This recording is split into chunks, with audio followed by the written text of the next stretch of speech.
Could the president really send you a $5,000 stimulus check with just a signature? A bold new proposal, known as the Doge Dividend, claims that such a payout is possible. But how realistic is it? With rising unemployment, growing inflation, and a shaky economic outlook, the government may have no choice but to step in with financial relief. But the real question is, how soon and how much? In this video, we're breaking down everything you need to know about the president's power to issue stimulus checks, the truth behind the $5,000 Doge dividend, and the key economic indicators that could force the government's hand. Stick around until the end, where we'll discuss critical projections on whether this money could actually reach your bank account. Welcome to Financial Area *, your go-to source for financial news, stimulus updates, and economic insights. If you want to stay informed on the latest developments, be sure to like this video and subscribe to the channel. The President of the United States holds significant executive authority, but when it comes to issuing direct stimulus checks, there are limitations.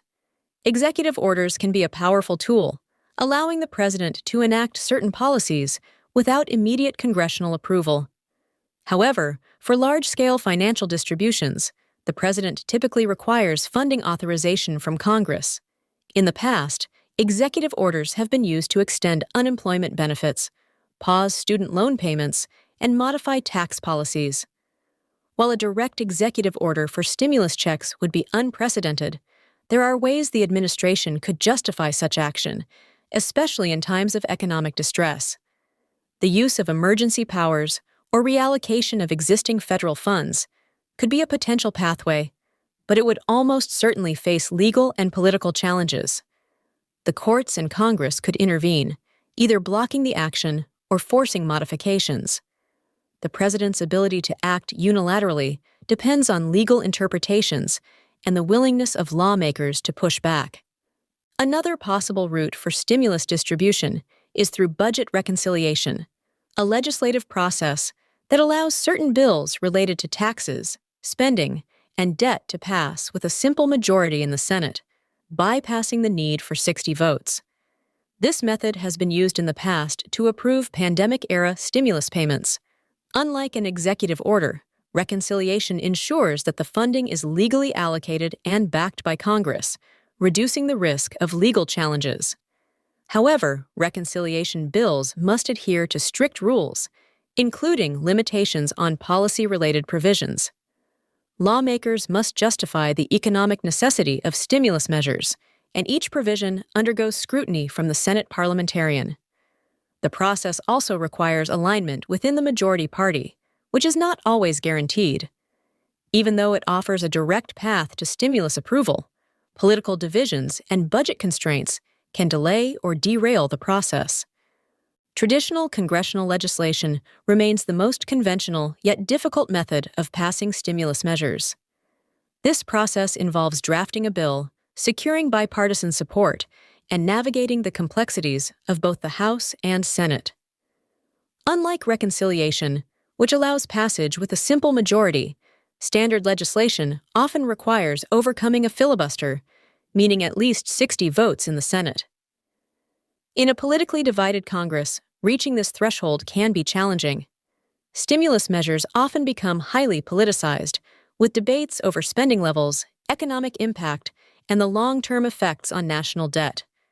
Past stimulus packages have taken weeks or even months to negotiate, as lawmakers balance economic relief with broader fiscal concerns. The legislative process ensures a thorough debate, but can be slow-moving, making it a less immediate option during economic downturns. However, if economic conditions worsen significantly, political pressure could force lawmakers to act more swiftly. The $5,000 Doge dividend proposal has generated significant buzz, but its feasibility remains highly questionable. The idea hinges on a massive increase in Dogecoin savings, targeting a total value of $2 trillion by July 4, 2026. At present, Dogecoin savings are estimated to be around $100 billion, which is only a fraction of the required amount. Based on current levels, the realistic payout under this model would be closer to $700 to $800 per individual, far below the proposed $5,000. The concept behind the Doge dividend suggests that a government-backed initiative could use cryptocurrency savings as a funding mechanism for direct stimulus payments. While this is an innovative idea, it faces several critical challenges, including market volatility, regulatory concerns, and the unpredictable nature of cryptocurrency valuations. If Dogecoin were to experience a dramatic surge in value, the payout amount could increase, but such growth is uncertain and subject to major fluctuations. The government has also historically been cautious in adopting cryptocurrency as a foundation for financial policy, making it unlikely that such a plan would be implemented without significant legal and structural adjustments. Beyond the specifics of the Doge dividend, broader economic conditions could influence whether any form of stimulus distribution becomes necessary. The current economic climate is showing signs of strain, with rising unemployment, slowing job creation, and persistent inflation concerns. These factors create a challenging environment where consumer spending declines, businesses cut back on hiring, and overall economic growth slows. Historically, stimulus checks have been deployed during times of economic downturn to boost demand and stabilize financial markets. If unemployment rates continue to climb or GDP growth stalls, pressure on the government to introduce stimulus measures could intensify. Inflation presents an additional complication, as excessive government spending can contribute to rising prices. Policymakers must balance the immediate need for economic relief with the long-term consequences of increased national debt and inflationary risks. If a recession appears imminent, the likelihood of stimulus measures increases, but the method of distribution, whether through executive action, congressional approval, or alternative financial programs, remains uncertain. The decision to issue stimulus checks ultimately depends on the overall health of the economy and the urgency of government intervention. Economic downturns, particularly those marked by rising unemployment and declining consumer confidence, often push lawmakers to consider direct financial relief. If economic conditions deteriorate further, the pressure to act swiftly could force policymakers to revisit stimulus measures, even in the face of political opposition. The government typically monitors key economic indicators such as job growth, inflation rates, and GDP performance to determine the need for stimulus intervention. A sharp increase in layoffs or a prolonged period of economic stagnation could make stimulus checks a viable option once again, despite concerns over long-term fiscal stability. The potential for another economic downturn remains a significant factor in the discussion, as history has shown that financial relief can play a critical role in stabilizing markets and supporting struggling households. While stimulus checks can provide immediate relief, their long-term impact on the economy remains a subject of debate.